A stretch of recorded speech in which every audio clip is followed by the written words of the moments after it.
Senhores telespectadores do canal 17 da UniTV, muito boa tarde.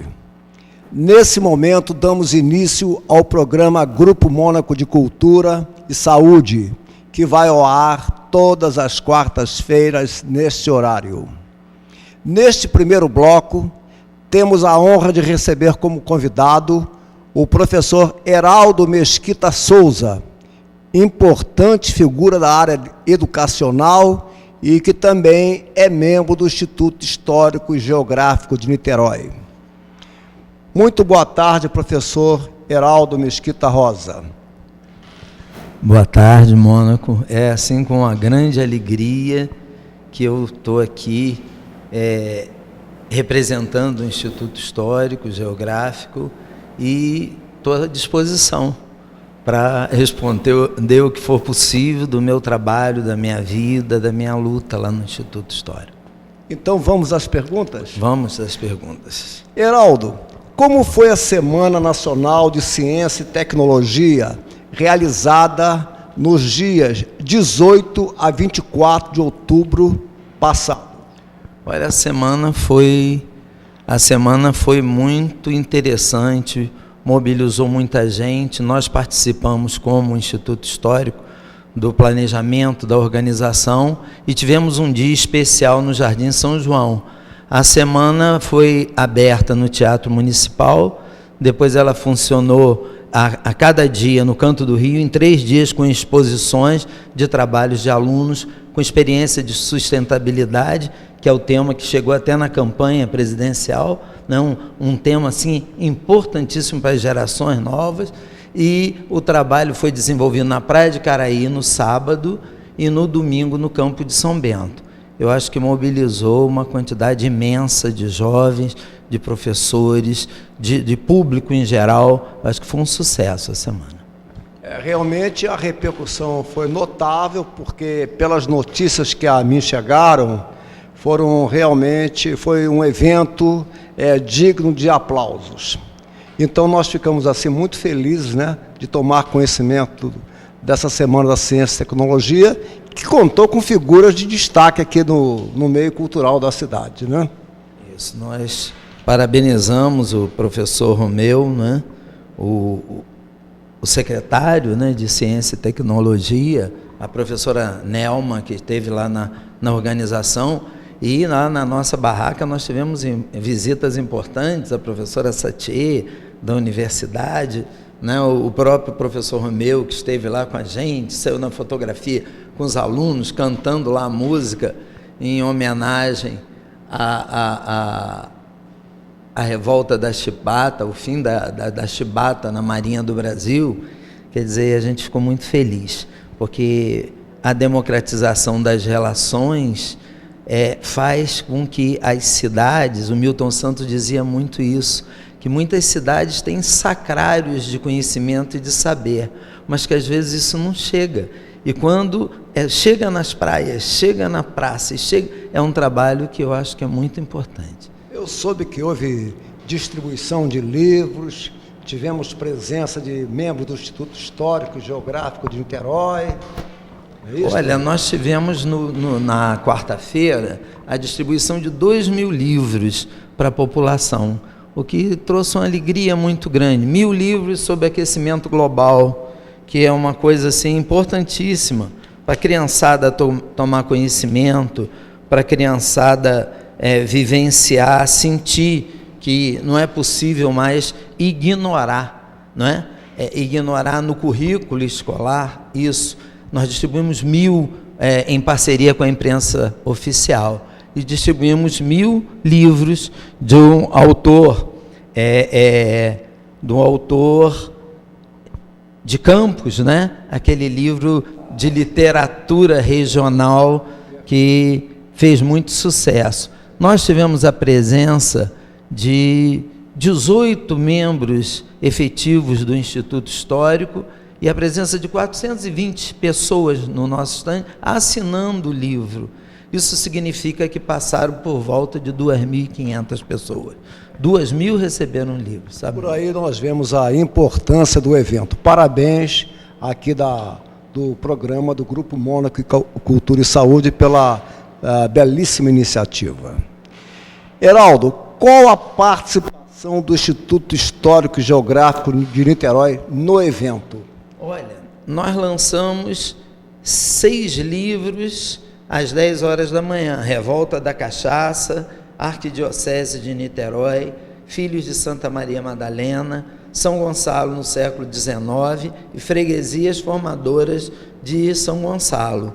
Livros do professor Salvador Matos Silva, que esteve presente, autografando, e que provocou aquele frisson dos jovens, né, dos jovens querendo saber sobre o que era a Revolta da Cachaça, o que era o Filho de Santa Maria Madalena, quer dizer, qual é o papel de Niterói como um polo catalisador do interior, aquela capital sentimental. Eu que sou de Bom Jardim, Niterói para a gente realmente é a cidade onde nós deixamos o carro. Nós não conseguimos chegar no Rio. Então, Niterói é o lado humano do estado do Rio. É o lado de democratização de relação. Você conhece, conversa com as pessoas todas. Então, ali na feira, a gente pôde fazer isso. O Gilberto Cunha Lopes fez uma palestra sobre o Jardim São João. Também foi muito interessante a origem do local, a igreja, o chafariz, o Instituto Histórico, a antiga prefeitura. O poeta Gentil Lima também declamou poemas sobre Casimiro de Abreu, foi muito bonito. E os alunos do liceu cantaram a Camélia da Liberdade, cantaram o Bandeirante Negro, Mestre Sala dos Mares, do Aldir Blanc e João Bosco. Então foi uma coisa bonita. O Caminho Darwin de Niterói foi desenvolvido pela professora Cristina Pontes e pelo historiador Ulianov Pedrosa. Então essa foi a participação do Instituto Histórico, quer dizer, a presença dos membros do Instituto com a população passando, os estudantes das escolas, os outros estandes também ali próximos, Samora. Você falou em figuras aí que realmente contribuem muito para a história, a cultura da cidade. É o caso do Salvador Matos Silva, pelo que você me falou, autografou 5 obras. E ele foi presidente do Instituto Histórico por muitos anos. É realmente uma figura importante pelo trabalho que sempre desenvolveu, né? E as obras considero todas importantes. O Gilberto da Cunha Lopes também conheço de longos anos, é um historiador que conhece muito da história de nossa cidade. Então, são realmente figuras que contribuíram e muito para o sucesso desse evento que vocês realizaram. Heraldo, conte um pouco de sua chegada a Niterói, vindo do interior, e sua caminhada no magistério, que já atinge 50 anos, né? 50 anos de magistério, isso é uma coisa assim para ser comemorada. Eu tenho muita alegria de ser professor. Eu semeei a minha vida toda na sala de aula alegria, fé no Brasil, e agora colho isso quando eu encontro aqui uma ex-aluna que vai ser entrevistada no outro bloco. Isso para mim é um prêmio de loteria. Eu nasci em Banquete. Banquete é o 3º distrito de Bom Jardim, um lugar muito pequenininho, com 2.000 habitantes, e estudei com minha tia lá, não tive escola primária, já fui direto para fazer prova no admissão em Bom Jardim. Quer dizer, de Banquete eu tenho a recordação da minha formação da Igreja Católica. De lá, meu pai era da Leopoldina, agente da estação. E de lá eu parti para Bom Jardim. Comecei até indo a pé, eram 6 quilômetros todo dia para fazer o ginásio. Bom Jardim é um município querido, é o meu município, e é um município que foi criado já na leva da imigração de Friburgo. Isso significa que a cidade é uma cidade organizada de uma forma europeia, de uma forma de cultura europeia, com tradição italiana, com tradição alemã, com tradição suíço-francesa. Então, em Bom Jardim não tem grande propriedade como Cantagalo. Cantagalo tem latifúndio. Bom Jardim não, já é minifúndio. a propriedade toda é parcelada. São pequenos proprietários de terra. E de Bom Jardim, eu estudei, fiz o ginásio, fui para Friburgo, que é um núcleo de colonização, o primeiro núcleo de colonização suíço no Brasil. Eu fiz lá o científico e foi o primeiro lugar que eu tive. Depois Deus me deu a oportunidade de trabalhar na Fundação Getúlio Vargas, que era um colégio experimental da Colégio Nova Friburgo. Foi o meu primeiro ponto de trabalho depois de formado.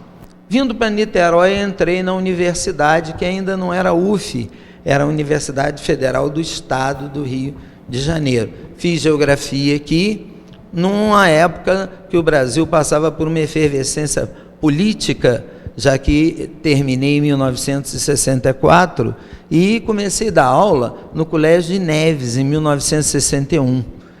Esse meu percurso de professor nos 50 anos passou por 8 cidades. Eu fui professor em 8.000 cidades para aproximadamente 30.000 alunos. Eu fui professor em Niterói, Rio, Nova Friburgo, Itaucara, Volta Redonda, Petrópolis, São Gonçalo. Heraldo, as grandes experiências de sua vida foram ligadas à educação? Olha, as grandes experiências de um professor é na sala de aula, e quando ele consegue libertar o aluno da sala de aula, que a sala de aula às vezes fica insuportável e nem sempre mostra a realidade, nem sempre mostra o que está acontecendo. E eu sempre tive muita preocupação de preparar o aluno para a vida. Então, 600 vezes eu saí com meus alunos durante a minha vida. Eu fiz 600 excursões. Eu acho que eu devo ter esse recorde nacional. Possivelmente. 600 vezes eu saí. E quando eu saí, eu fui para Cuba 2 vezes, eu fui ao Paraguai, eu fui à Argentina, eu desci o Vale do São Francisco de gaiola com meus alunos aqui da Universidade, da UF, eu fui professor de Geohistória aqui da UF, porque eu sempre achei que a sala de aula me limitava.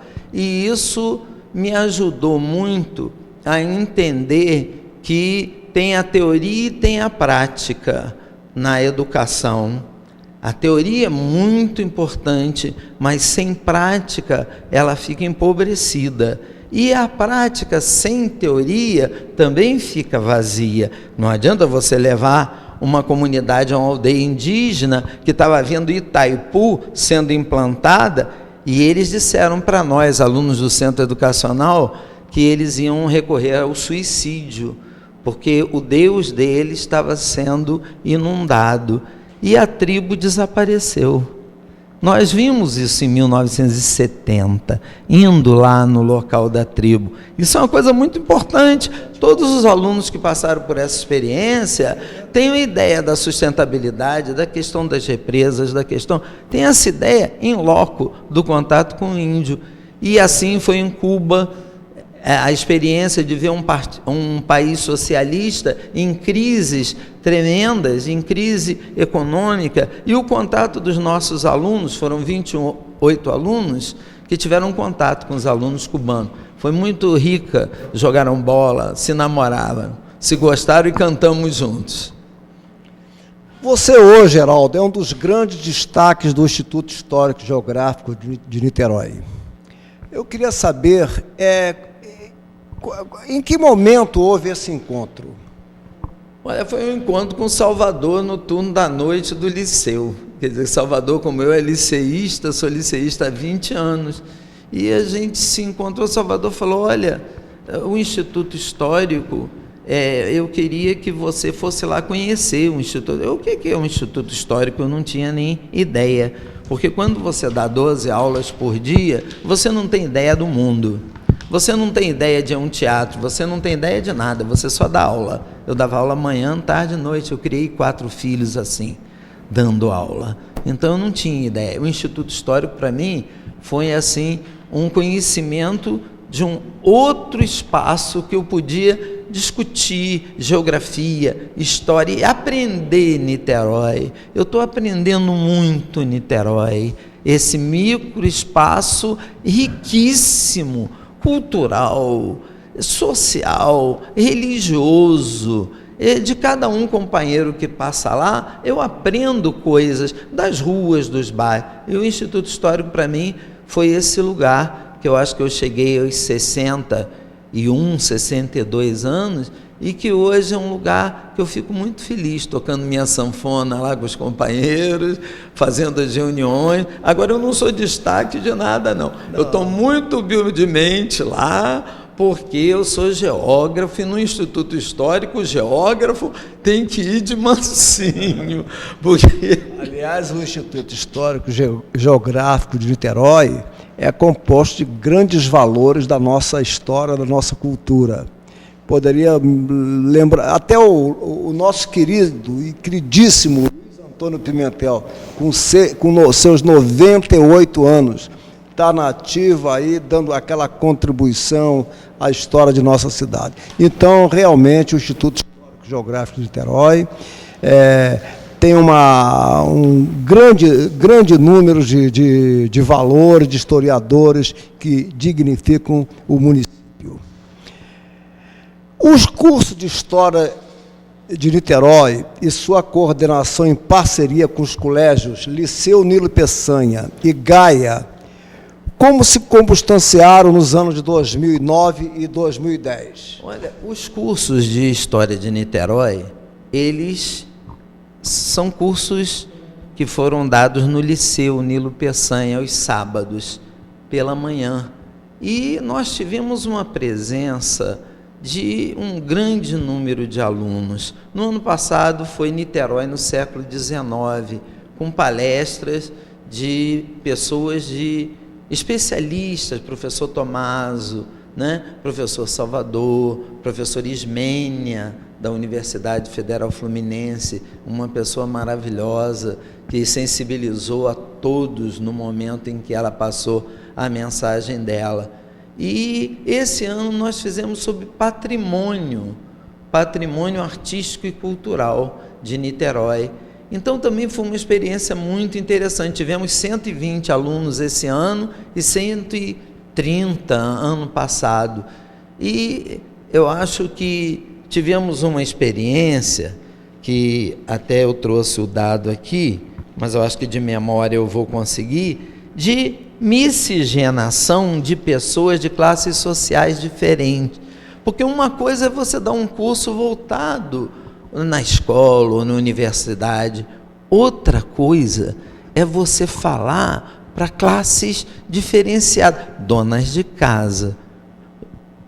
Tinha um juiz, tinha um promotor, tinha um político, tinha professores, tinham alunos, e essa experiência do Instituto Histórico eu acho muito rica e muito interessante, tá entendendo? A transdisciplinaridade da assistência, não apenas de quem ministra os cursos, tá? A procedência indistinta das pessoas.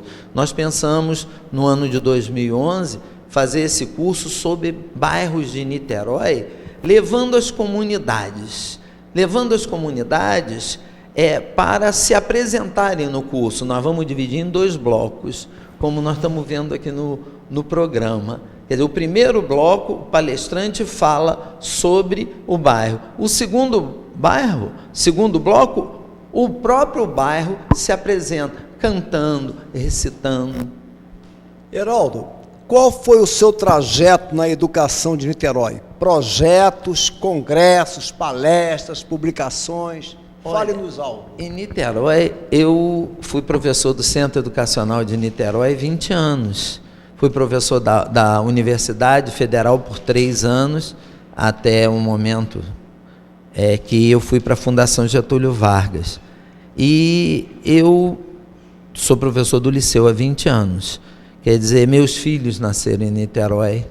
E Niterói me deu a oportunidade de estudar e de aprender muito, de participar em muitos congressos. Eu fui para a França para estudar em Sèvres, e eu fui para Buenos Aires para estudar na Unesco, fiz 3 meses de curso lá sobre planejamento de educação. Eu tenho uma visão da educação popular, tenho uma visão de educação de América do Sul, de integração. isso tudo foi Niterói que me possibilitou. Eu participei de todos os congressos de geografia, eu sugeri o clube de geografia para todas as escolas do Brasil, isso foi aprovado na Universidade de São Paulo, é um projeto meu. Eu lancei também material. É meu neto, quem é que aguenta um neto numa hora dessa? Não é possível. Bom, agora, e a música, o acordeon na sala de aula? Fale um pouco. Olha, eu sou sanfoneiro lá da roça. Eu sou uma pessoa que canta música popular brasileira e ensina para os alunos música popular brasileira há 50 anos. Todos os meus alunos aprenderam Vandré, interpretar Vandré, e Milton Nascimento, e Elis Regina, e Ari Barroso, e Lamartine Babo, e Viro Carme Miranda, porque eu sempre achei que o ensino do espaço brasileiro tinha que estar ligado com a música. A música é minha vida. Eu não consigo enxergar a educação sem música. Eu uno as duas coisas, sabe, Mona? Perfeito. Heraldo, como é o trabalho seu na sua terra, presidindo o Instituto Histórico e Geográfico de Bom Jardim? Olha, essa ideia daqui de Niterói de apadrinhar um Instituto Histórico de Bom Jardim levou-nos, num outubro de 2008, uma caravana de Niterói para Bom Jardim. E lá esperava a população de Bom Jardim. E nasceu o Instituto. O Instituto de Bom Jardim nasceu hoje já legalizado, com estatuto, com 50 membros, já concedeu uma medalha Dom João VI a 10 pessoas lá, pessoas antigas, pessoas que desempenharam o papel de empreendedores de Bom Jardim. E o Instituto Histórico hoje, ele está trabalhando num projeto de um galpão cultural que a prefeitura adquiriu da fazenda do Dr. Luiz Correia, que era uma fazenda tradicional de Bom Jardim, e está se instalando lá o Pró-Memória, o Centro de Memória. Então, o Instituto Cultural de Bom Jardim, o Instituto Geográfico e Histórico de Bom Jardim, me dá uma alegria muito grande. Eu vou lá uma vez por mês, eu sou presidente provisório. A reunião é mensal. É mensal. E nós temos lá membros de Niterói, vários membros de Niterói que colaboram, que enviam correspondência e que participam quando podem da atividade lá. Agora, como você vê o atual movimento literário aqui de Niterói? O movimento literário de Niterói, eu acho que está em franca expansão.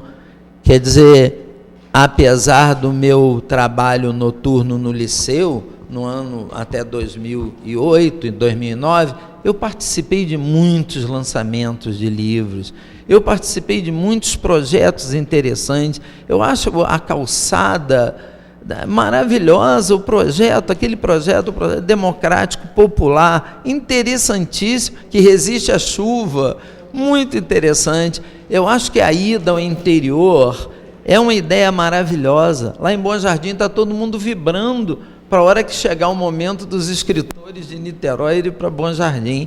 E Friburgo, porque é preciso democratizar essas relações, que às vezes a literatura, a geografia, a história ficavam só fechadas, trancadas, e agora não, agora está chegando. Eu estou muito feliz, eu participo, eu ajudo, eu toco sanfona, eu faço o que posso. Eu sou um trabalhador para unir as pessoas. Heraldo, considerações finais.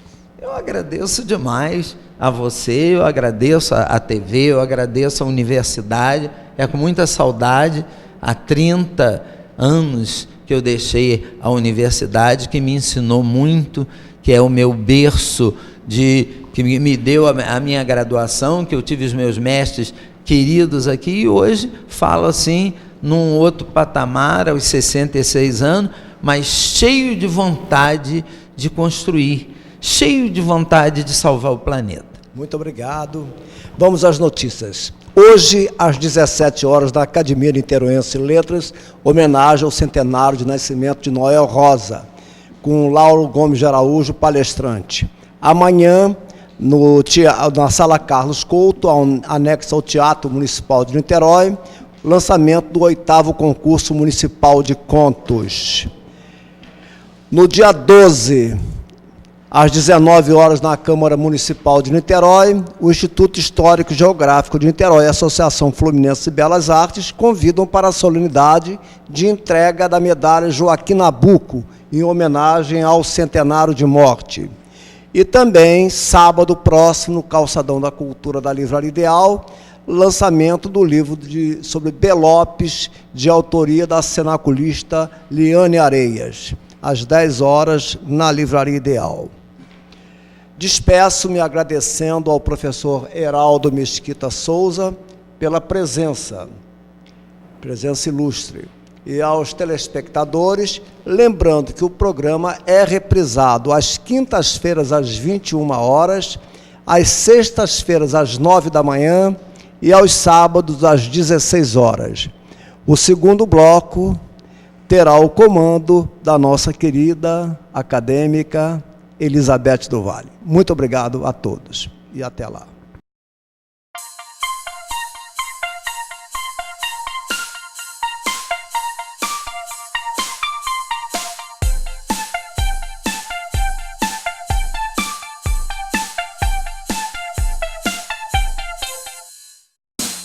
Boa tarde para você. Estamos aqui com mais um Bem-Estar e Saúde.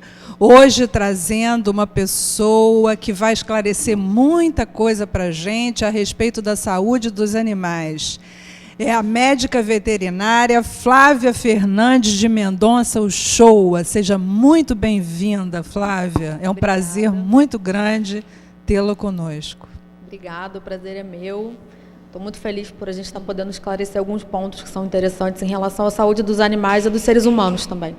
Exatamente, porque o comprometimento, né, desse relacionamento dos animais com os seres humanos, é preciso que realmente a gente tenha esclarecimento a esse respeito, para que a gente possa ter o cuidado necessário com os animais, né, com a saúde deles, e não comprometer também a nossa saúde nesse relacionamento que é tão bom, que faz tão bem, né? Com certeza. Acho que o papel interessante do médico veterinário é justamente esse, não só promover a saúde dos animais, mas também, através deles, promover a saúde e o bem-estar dos seres humanos, né? Com toda certeza. Então, Flávia, eu gostaria que a gente começasse falando um pouquinho sobre filária, a prevenção, tratamento, como é que isso seria feito? A dirofilariose é uma doença que acomete os animais e ela acomete principalmente o sistema cardiorrespiratório. E ela pode ser transmitida aos seres humanos, sendo considerado então uma zoonose. A filária ela não completa o ciclo de vida dela no ser humano. Mas ela pode desenvolver nódulos nos pulmões que podem ser confundidos com tuberculose, com neoplasias. E sendo transmitida através dos mosquitos, a probabilidade de um cão portador da filária transmitir essa doença para o seu proprietário é grande. Então, essa doença foi uma doença que ficou muito tempo desaparecida. Os animais fazem uma prevenção através de um antihelmíntico que era administrado semestralmente. Sei. E hoje em dia provou-se que esse antihelmíntico semestral não funciona na prevenção dessa doença. E a doença reemergiu. E nós estamos pegando cerca de 5, 6 casos por dia no laboratório. Então é muito importante que a gente faça o diagnóstico desses animais portadores que ainda não desenvolveram sintomas, para que eles sejam tratados e a gente impeça que os proprietários contraiam a doença. E que eu gostaria que você falasse a respeito do laboratório, né, porque você é patologista, e inclusive orientasse as pessoas até em relação a onde fica o seu laboratório, na região oceânica, né? O laboratório fica na Avenida Central, na região oceânica, no Shopping Ibiza. Nós trabalhamos com diagnóstico de todas as doenças nos animais, através de exames. E o que é importante salientar é que o animal ele tem que passar por uma avaliação com um clínico veterinário antes que o exame seja solicitado. Porque somente o clínico tem condições de fazer uma avaliação nesse animal e indicar os exames que são necessários ao diagnóstico da doença que ele tem suspeita. Tá, bom, então continuando a questão da filária, você está dizendo que o medicamento que seria usado com intervalo de 6 meses, né, de 6 em 6 meses, para a prevenção da filária, é um medicamento que verificou-se que atualmente ele não tem mais, vamos dizer assim, a eficácia que até então se pensava que tinha, isso? Isso, exatamente. E qual seria a via agora, então, de profilaxia, já que este medicamento, que se pensava ter aí uma atuação eficaz, né, se percebeu que não tem essa atuação tão eficaz? Quer dizer, como é que seria essa prevenção? O ideal é fazer um exame no animal para fazer o diagnóstico da doença, porque se ele já tiver a doença instalada, se ele já tiver os vermes adultos dentro do coração, ele tem que ser tratado antes de iniciar o programa de profilaxia. Então, é importante aqui a gente dar uma paradinha para esclarecer para o telespectador, então, que a filária compromete o sistema cardiovascular do animal. Os vermes adultos ficam dentro do coração, comprometendo a função desse órgão, e muitas vezes eles podem até ter uma localização que a gente chama de localização errática. Já observamos dentro da cavidade abdominal. Semana passada eu recebi testículos de um animal que tinha filária dentro da bolsa escrotal, enfim. Sei. Mas, então ele produz danos também. Ele pode provocar danos em outros tecidos, mas principalmente no sistema cardiovascular, que compromete o organismo do animal como um todo. Então, o interessante é diagnosticar os portadores, tratar esses animais, e os animais que negativarem nos exames podem ser tratados profilaticamente, porque a gente não consegue impedir que o animal contraia a filária. E sim, a gente impede que esse parasita não complete o seu ciclo de vida dentro do hospedeiro dele, que seria o cão, para que esse animal não transmita a doença para outros através do vetor. E a filária seria transmitida para o cão através do mosquito? Do mosquito, que é o vetor. Ele pica um animal contaminado e leva de um animal a outro. E é necessário que a filária passe pelo mosquito para se tornar infectante para outro cão. E como é que esse animal vai infectar o ser humano? Através do mosquito também. O mosquito que estiver portando a larva da filária, ela vai completar uma parte de seu ciclo dentro do mosquito, se tornar infectante, e ele pode picar um ser humano, inoculando, ou então um outro cão. E como é que é feito esse diagnóstico do ser humano no caso de contrair a filária? Como o ser humano não é o hospedeiro desse micro-organismo, né, ele não vai ter o ciclo completo. Então, muitas vezes, ele fica instalado numa forma de um cisto, no pulmão, enfim. Então, a pessoa, às vezes, vai fazer um raio-x de tórax de rotina e tem um nódulo no pulmão. O médico pode pensar que é uma tuberculose, pode pensar que é um câncer pulmonar, e às vezes é um nódulo de filária. Então, essa doença ela não vai ter um risco de vida para o paciente humano, mas ela pode ser confundida com outras condições sérias e pode levar a pessoa a sofrer uma cirurgia de tórax para retirar um nódulo que é provocado por uma filária. E teria como, quer dizer, você está dizendo aí, então, falando sobre a dificuldade que seria para um médico fazer esse diagnóstico, né? Quer dizer, que tumor seria esse? Que tipo de tumor seria esse? Há essa preocupação? Na verdade, como é muito complicado a gente determinar que uma pessoa tenha filária, o ideal é que a gente se foque no cão, que é o hospedeiro, fazendo a profilaxia da infecção no cão, e dessa forma a gente não vai ter problemas com outros animais. Sim, então não teria como orientar objetivamente o ser humano a respeito desse diagnóstico nele, ser humano? Na verdade, eu não sou a pessoa mais adequada para te dar essa informação, porque eu não sei exatamente como se processa o diagnóstico da dirofilariose num ser humano. Sei. Né? Isso é uma coisa que está um pouco fora da minha rotina. Sei. A nossa preocupação como veterinários é que essa doença seja transmitida para o ser humano através dos animais, que são o objetivo do nosso trabalho. Então, você está dizendo que é muito importante que a gente possa, então, preservar os animais da filária. Desculpe, gente, mas existem coisas inevitáveis, né? É o inusitado. Flávia, então você está dizendo que todo cuidado com o animal, para exatamente não acontecer isso com o ser humano também. Exatamente. Os animais, eles têm que ser tratados porque hoje em dia há um convívio muito próximo deles com os seres humanos. Com certeza. Como a gente conversava, né? Às vezes eles moram dentro da casa com a gente, dormem na cama com a gente. Então é muito importante que eles estejam rígidos para que eles não estejam transmitindo doenças para a gente. Com certeza. Bom, falamos sobre a filária. Um pouquinho de leishmaniose? A leishmaniose é uma doença que, assim como a dirofilariose, está emergindo. E ela era uma doença que se restringia a regiões próximas, né, à mata, mas a gente já tem observado casos na cidade. Inclusive, foi relatado em um artigo nesse ano de 2010, um caso de leishmaniose em Laranjeiras, na zona sul do Rio de Janeiro. Leishmaniose também transmitida pelo mosquito. Transmitida pelo mosquito. Isso, exatamente. E o cão é o reservatório. Né? Ele abriga os parasitas e o mosquito se alimenta no cão e transmite a doença para o ser humano. Só que, diferentemente da filária, a leishmaniose ela se desenvolve no ser humano, é uma doença muito grave. O tratamento é um tratamento complicado, as drogas utilizadas são tóxicas. O preventivo da leishmaniose é a vacina? Existe uma vacina para leishmaniose e existe uma coleira repelente para os mosquitos não se aproximarem do cão. Mas a eficácia dessas duas medidas é um pouco relativa, questionada. Ainda não se sabe. Eu li um artigo que dizia que tem uma redução de mais ou menos 40% com a coleira, e para a vacina ainda não se sabe exatamente como ela poderia influir na prevenção da leishmaniose.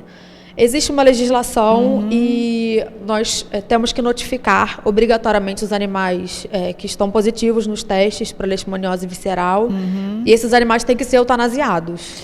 A leishmaniose comprometeria o que nos animais? É uma doença que se instala no sistema monocítico fagocitário, que é o sistema imunológico, e ela compromete vários órgãos. E o importante é que o animal ele não pode ser tratado. O tratamento da leishmaniose no animal ele não promove uma cura parasitológica, ele não elimina um micro-organismo. Ele melhora ele continua transmitindo, clinicamente, então. o animal não sofre mais as alterações clínicas, mas ele continua sendo um reservatório. Tá, o mosquito vai... O mosquito pica, ele transmite... E leva para o outro animal. E esse mosquito tem uma... Ele consegue voar uma grande área, e quando o proprietário do animal decide que ele vai tentar tratar o cão para mantê-lo vivo, ele está comprometendo não só a si e a sua família, mas as pessoas que moram em toda a vizinhança vão estar suscetíveis. Num raio mais ou menos... Olha, de quanto? Acho que num raio pelo menos de umas 4 quadras em volta do domicílio dele. É bastante coisa. E é uma doença bem grave. Para a região oceânica, que a gente pode dizer que cada casa tem animal, né? Praticamente cada casa tem um animal. Eu não tenho ainda até. pacientes positivos na região oceânica, mas tenho colegas de outros laboratórios que já fizeram um diagnóstico da doença. Sei. Mas em Maricá, em Itaipuaçu, a gente tem muitos animais positivos. E, infelizmente, existem colegas que estão tratando esses animais. E isso é um problema muito grande de saúde pública. Sim, então esses animais teriam que ser sacrificados para não continuar esse ciclo, né, de contaminação, de disseminação. Né? A recomendação do Ministério da Saúde Pública, existem algumas leis. Há uma discussão muito grande em torno disso, porque existem algumas dúvidas em relação ao diagnóstico dessa doença. Existem outros micro-organismos que podem apresentar reações no mesmo teste da leishmaniose, que é o que a gente chama de reação cruzada. Sei. Então, às vezes, a gente pega um teste positivo e não necessariamente aquele animal está positivo. Sei. Mas eu acho que a gente tem que fazer todo o esforço possível para elucidar essa questão. E teria algum diferencial para... Na verdade, a gente tem que ficar repetindo esse teste até a gente ter certeza, através dos títulos e tal, de que ele não tem. E a leishmaniose comprometeria também o ser humano de alguma forma? Sim, ele provoca uma doença grave no ser humano. O ser humano tem que ser tratado. As drogas utilizadas são drogas que têm uma toxicidade grande. Enfim, é uma doença grave. É uma coisa que a gente realmente tem que se preocupar. Então, a leishmaniose causaria vamos dizer assim, uma deficiência no sistema imunológico do animal, né? Que comprometeria vários sistemas, como você falou, e poderia comprometer na mesma medida o ser humano. Eu não sei exatamente como se desenvolve a leishmaniose no ser humano, né? Porque não é a minha área. Mas seria tão grave quanto... É uma doença grave e eu acredito que seja um comprometimento parecido com o que a gente observa no cão, né? Então, gente, tá vendo? Tem que quem quer ter seu animalzinho cuidado, né? E quer ter essa consciência tranquila de que esse animal possa relacionar-se com todas as pessoas da família, né? Bem próximo, tem que ter esses cuidados, né? Com certeza, é muito importante que a gente Exatamente. esteja sempre cuidando da saúde do animal como uma extensão da nossa, sim, já que a gente tem um convívio tão próximo. Com certeza. Flávia, vamos agora falar um pouquinho sobre leptospirose. A leptospirose agora vai ser uma doença que vai se tornar cada vez mais importante à medida que a gente se aproxima do verão. As chuvas estão aí. A bactéria, que é a leptospira, ela precisa da água para se manter viável, para se manter viva. Viu, gente? Por isso, cuidado com o contato da pele, principalmente dos pés, né? Quando a pessoa anda numa água de chuva, né? Ou perto de bueiros, né? Isso, porque a leptospira, ela vive, ela se prolifera, se multiplica nos rins dos ratos, né? E ela é eliminada através da urina desses animais. E a própria higienização de onde os cães ficam, né, Flávia? Há pessoas que fazem essa higienização do local, às vezes sem uma proteção nos pés, de sandália aberta, sem sapato, às vezes descalço. Salientar que o cão ele só transmite através da urina se ele estiver doente. Se ele estiver saudável, não. E o comprometimento da leptospirose? Vamos falar um pouquinho sobre esse comprometimento, que é uma doença séria. O cão tem uma doença muito grave, uma doença infecciosa, ele pode ter comprometimento renal, comprometimento hepático, e é uma doença fatal se não for tratada. E ele fica também... Há prevenção para a leptospirose? Existe uma prevenção através de vacinas. Essas vacinas devem ser feitas semestralmente, mas elas não conferem 100% de proteção. E o grau de proteção que a vacina é capaz de promover está muito relacionado à qualidade da vacina, ao armazenamento adequado em relação à temperatura, à validade e também ao status imunológico do cão quando ele é vacinado. Se ele não tiver imunologicamente capaz de produzir uma resposta adequada ante a vacinação, a estimulação da vacina, ele não vai ter capacidade de se defender da doença quando ele for exposto a um micro-organismo. Bom, mas então, pelo que nós falamos até agora, está me parecendo que tanto na filária, na leishmaniose, na leptospirose, me parece que essa prevenção também é uma coisa extremamente difícil, né? Quer dizer, apesar de se utilizar a vacina ou lá determinadas medicações, ainda assim tem que se ter uma vigilância, né? De 6 em 6 meses tem que estar ali fazendo esse controle. A gente faz uma prevenção, mas como no ser humano é impossível que a gente consiga impedir, né, um ser vivo de contrair uma infecção. Então, quando o animal manifesta alguma alteração comportamental, isso é muito importante, porque o cão não fala, ele não diz que ele está sentindo dor, que ele está com febre. Então, a gente consegue perceber isso através do comportamento. Se ele normalmente vem fazer uma festinha no portão, se ele está acostumado a comer uma determinada quantidade, ou então a beber de uma quantidade de água que você já está acostumado no seu dia a dia, e você observa que ele não está se comportando daquela maneira, é interessante levar o veterinário, fazer uma consulta para avaliar a temperatura, o peso, os ruídos pulmonares, para ver se ele tem dor em algum lugar, enfim. É importante estar sempre observando. Flávia, então consulta no veterinário de 6 em 6 meses? Seria isso? O ideal é semestral, mas pelo menos uma vez por ano. Até porque se a vacina para leptospirose deve ser feita de 6 em 6 meses, toda vez que o cão vai ao veterinário para ser vacinado, ele pode ter uma consulta e pode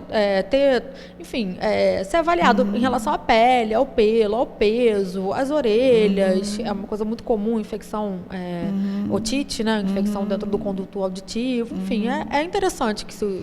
Uma outra coisa que eu queria dar uma pincelada, que eu andei ouvindo algumas notícias de casos no Brasil, hidrofobia. Isso não é uma coisa que eu observo com frequência na minha rotina. Para falar a verdade, eu nunca vi um paciente com um caso como esse. Então, aqui no Rio de Janeiro, eu acredito que não seja uma doença... Mas eu andei ouvindo alguns noticiários de 2 meses para cá que falavam sobre casos, inclusive, de humanos terem contraído hidrofobia no Brasil. Não é uma doença que tem uma importância epidemiológica na região onde eu tenho atuado. Mas, com certeza, é uma doença que tem que ser observada e tem que ser monitorada. E como todas as outras doenças infecciosas, a gente sempre tem que estar de olho nos animais. E nós ouvimos também a notícia de que algumas vacinas de hidrofobia nos animais chegaram até a provocar óbito nos animais. Eu ouvi essa notícia. O que aconteceu, inclusive, a campanha contra a raiva foi cancelada. Eu não sei se você ficou sabendo. Eu acho que em virtude disso, foi em virtude disso, porque o laboratório que fornece as vacinas para o governo, ele teve um problema na fabricação desse lote de vacinas e alguns cães realmente vieram a óbito depois de terem sido vacinados. Mas isso foi um problema durante a fabricação desse lote específico de vacina e por conta disso, pelo menos no estado do Rio, a campanha foi cancelada. Em São Paulo, eu ouvi dizer que o governo adquiriu as vacinas de um outro laboratório e manteve a campanha, que é muito importante. Você calcula a seriedade disso. Eu falo por experiência própria, porque já fui mordida por cachorro e nessa ocasião tive que tomar 4 vacinas de hidrofobia. Assim, o interessante nesse caso... No Instituto Vital Brasil. A vacina, ao contrário da leptospirose, ela tem uma proteção muito boa, no caso da raiva. Então, como existe a campanha e a vacina é feita de forma gratuita, o índice de aceitação é muito alto. Esse ano, por exemplo, como a gente não teve campanha aqui, a gente tem que ter um pouco mais de atenção em relação a isso. E eu até lamento muito que o governo do Rio não tenha feito como o governo de São Paulo, porque como é uma questão de saúde pública, acho que deveria ter sido comprada a vacina em outro laboratório para poder fornecer essa vacina para as pessoas que não têm condição de fazer numa clínica. Sim, com certeza. Mas, enfim... e na vacina da hidrofobia, ela seria feita preventivamente de quanto em quanto tempo no animal? Ela é feita de forma anual. Anual. As campanhas são sempre entre os meses de setembro e outubro, todo ano. Agora, uma outra questão que eu queria colocar, Flávia, que eu, observadora que sou e atuante na área da saúde também, uma coisa que me preocupa um pouco em Niterói e já na região oceânica, porque Icaraí já está infestado, é pombo. Eu sei que pombo transmite muitas doenças, né? E fico apavorada de ver pessoas dando comida aos pombos, né? Então, isso é uma coisa que me preocupa extremamente. Eu vejo que Icaraí está infestado de pombos. E já começo a perceber que perto da minha casa, em Itaipu, os pombos já começam a vir também. Isso é uma coisa que me preocupa muito. Eu gostaria que você passasse para o nosso telespectador a importância da gente afastar os pombos de onde a gente mora. Em relação ao controle populacional dessas aves, as pessoas têm que entrar em contato com o Centro de Controle de Zoonoses e com a Vigilância Sanitária para que eles sejam orientados, porque nós não podemos exterminar esses animais. Mas esses animais eles são capazes de transmitir cerca de 60 tipos de doenças diferentes. Tá vendo, gente? 60 tipos de doenças diferentes. A maioria delas de origem fúngica, né? A criptococose, a histoplasmose são doenças importantes. Ontem eu estava lendo um artigo que falava a respeito dessas doenças transmitidas por pombos, e na maioria das vezes essas doenças são transmitidas porque os animais defecam, as fezes se ressecam em contato com o sol e viram uma poeira. E no momento que você passa próximo desses locais onde tem essa grande concentração de pombos, você inala as fezes desses animais. Então, as doenças são principalmente respiratórias, algumas vezes em pele, e tem muita importância em pacientes com imunossupressão. Hoje em dia, a gente tem uma população de pacientes aidéticos, existem pessoas que tratam cânceres com quimioterápicos e elas ficam naturalmente imunossuprimidas, crianças, enfim. É muito importante a gente salientar. As crianças e os idosos são mais suscetíveis a essas doenças pelo sistema imunológico, por ter uma imunidade mais baixa. Sim, né? E, portanto, então seriam pessoas mais vulneráveis a contraírem esses tipos de fungos transmitido por pombos. Então, gente, não fica alimentando pombo no meio da rua, não alimente pombo na sua casa, porque transmite mesmo. Você vê, são 60 tipos de doenças comprometendo aí o sistema respiratório. Né, doenças sérias. Em sua maioria são doenças que são adquiridas quando a pessoa está alimentando esses animais ou quando a pessoa está vivendo próximo a locais onde esses animais defecam. Eu já peguei alguns cães com criptococose, que é uma doença pulmonar, porque moram em residências onde os pombos defecam muito no quintal. Os animais ficam ali em contato com as fezes. Eu acho que doentes. O fato da gente não alimentar os pombos já reduz muito a aproximação.